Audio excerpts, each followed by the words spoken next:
Good morning everyone, সকলে কেমন আছো? আজকে সবাই ভালো আছো। এখন চলে এসেছি সুকান্ত মোড়। তো সুকান্ত মোড় থেকে এখন যাচ্ছি বিবেকানন্দ মোড়ে, যেহেতু একটু ফুলের মালা নিব। তো এখন ফুলের মালা নিয়ে যাচ্ছি শেড কলোনির দিকে। এখানে একটা কাকিমার বাড়িতে যেহেতু বিবেকানন্দ পুজো আছে, এতে দেখতেই পাচ্ছ মাকে ভীষণ মিষ্টি লাগছে। সবাই প্রণাম করে নাও বন্ধুরা। তারপর চলে যাচ্ছে এখন বাড়ির উদ্দেশ্যে, যেহেতু অনেক বেলা হয়ে যাচ্ছে। তো চলো, তো রাত হতে হতে যাচ্ছে এখন প্রসাদ খেতে বন্ধুরা। তো দেখতেই পাচ্ছ, তো চলে এসেছি একটা ভাইয়ের বাড়িতে। দেখতে পাচ্ছ ভাইকে ফোন করছে যে ভাই এখন আসছে হেঁটে হেঁটে। দেখতেই পাচ্ছ বাড়ির সামনে দাঁড়িয়ে আছে। তো এখন দৌড়াতে দৌড়াতে চলে এসেছে ভাই, এখন কিছু ডায়লগ দিবে, শোনো।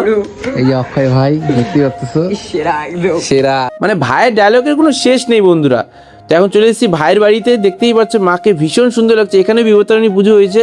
জয় মা, রক্ষা করো, ভালো রেখো, সুস্থ রেখো। সকল ভক্তবৃন্দদেরকে খুব সুন্দর করে প্রণাম করে নিচ্ছি বন্ধুরা। তারপর প্রসাদ খেয়ে নিচ্ছি, খিচুড়ি, সবজি, ফল তাই করে খেয়ে নিই। তারপর প্রসাদ খেয়ে এখন যাচ্ছি বাড়ির উদ্দেশ্যে। অনেক রাত হয়ে গেছে। তো চলো, তো আজকে মিষ্টি কেমন অবশ্যই কমেন্টে বলে পারলেন। সাবস্ক্রাইব আর ফলো করে দিন। Tata, bye bye.